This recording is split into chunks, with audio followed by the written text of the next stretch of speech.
Velkommen til denne video om forsyningsbalancen.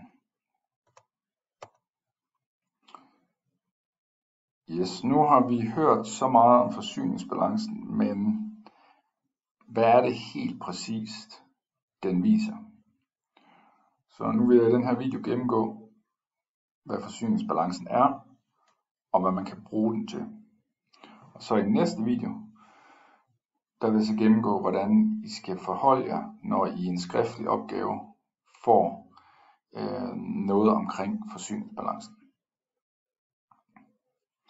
Altså det man kan sige om forsyningsbalancen, det er en måde at overskue en økonomi på og se, hvilke dele af økonomien, der bidrager til vækst. Jeg skal nok uddybe, hvad det betyder lidt længere nede. Men altså, som vi kan se her, så er formlen BNP plus import er lige med forbrug plus investeringer plus eksport. Vi har den også her. Venstre side kalder vi udbudssiden. Forklarer jeg lige om lidt, hvad det betyder. Højre side kalder vi efterspørgselssiden. Godt, og hvis vi starter med den her.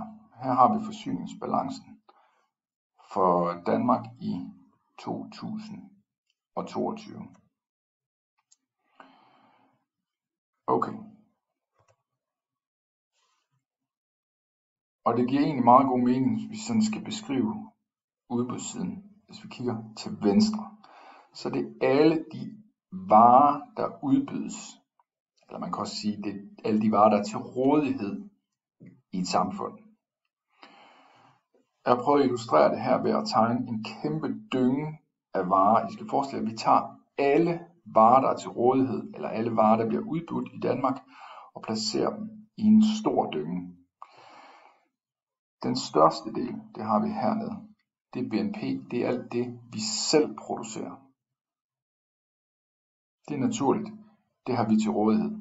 Så kan man spørge sig selv, jamen hvad ligger der så i den bunke? Jo, det er alt fra Lego-klodser, øl, massage, Big Macs, klipninger ved frisøren, sygehusoperationer, bacon, restaurantbesøg, vindmøller, medicin, alt den slags. Det er alt det, vi selv producerer. Oven i det, så lægger vi importen, M her. Import, det er biler, iPhones, computer, olie, vodka, møbler fra Sverige, slik fra Sverige osv. Alt det lægger vi i en stor dynge, oven i dyngen her, og så har vi det samlede udbud af varer i økonomien. Og for Danmarks vedkommende sidste år,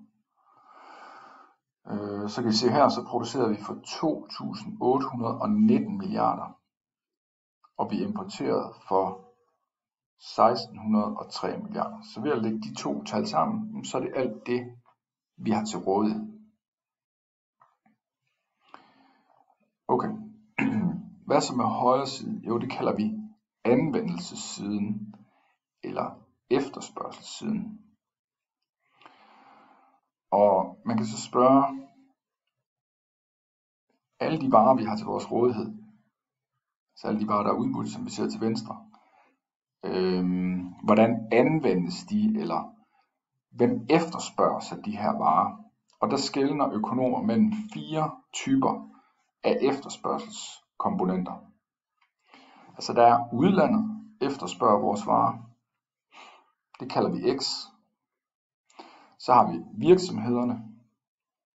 De efterspørger også varer. Vi kalder det så investeringer. Og ved investeringer, der forstår vi robotter, maskiner, samlebånd, computer osv. Det har vi hernede. Så har vi selvfølgelig en stor post. Det er privatforbruget. Alt det, de danske husholdninger bruger, det har vi hernede. Og så for Danmarks vedkommende, fordi vi har en stor stat, så har vi også et stort offentligt forbrug. Og hvis vi kigger herop, jamen så kan vi sådan set se, at det samlede forbrug i Danmark, det er 1816 milliarder kroner. Investeringerne er 686 milliarder. og eksporten er 1920 milliarder. Man kan så se her, der har de så ikke skelnet mellem offentlig forbrug og privat forbrug, der har de bare puljet de to. Men altså hvis man lægger dem sammen, så giver det 1816 milliarder. Så det er det, vi kalder anvendelsessiden. Og de to sider her er lige hinanden. I IØ-bogen, han har det med ham, Henrik Correa, der har skrevet IØ-bogen og opstillet det grafisk. Han kalder det her motorvejsudflætning. Det er bare en anden måde at illustrere det på. Okay, men hvad kan vi så bruge det her til?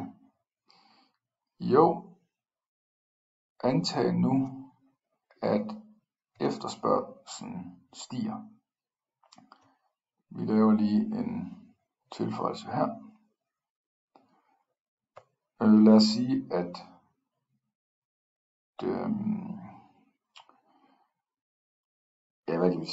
danskerne har fået en skattelettelse. Og så er deres privatforbrug steget en del. Jamen, hvordan vil det komme til udtryk? Jo, når vi efterspørger mere, så skal der også produceres mere. Så herover vil BNP og import vokse med det tilsvarende.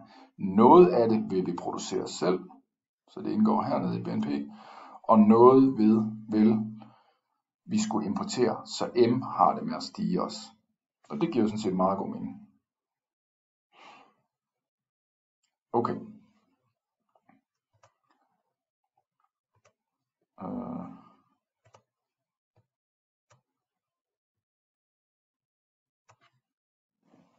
Yes, og det er jo sådan set bare det, vi ser her. At når forbrug, investeringer og eksport, det stiger, jamen så vil BNP også typisk stige.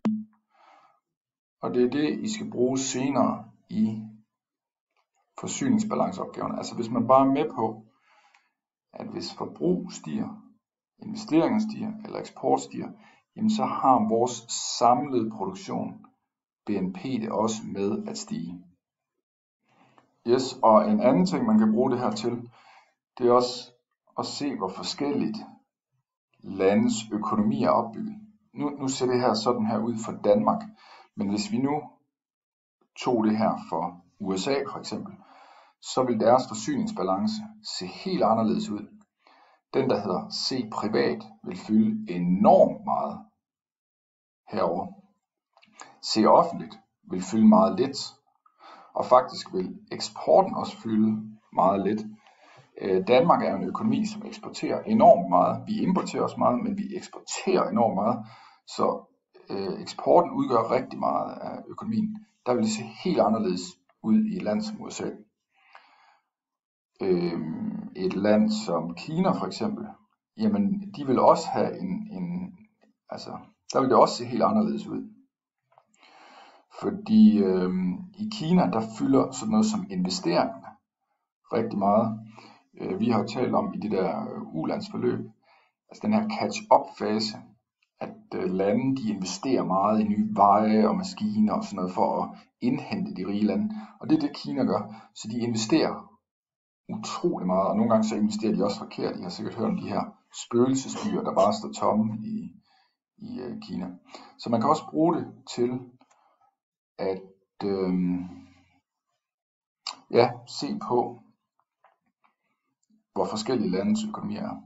Og den sidste ting, man kan bruge det til, og det er det, som I skal arbejde med i de skriftlige afleveringer. Og det er noget med at så se, jamen hvis væksten herover, der er vækst, altså BNP vokser, så er det noget med at gå herover og analysere, men hvilken en af de her fire er det især, der trækker væksten op?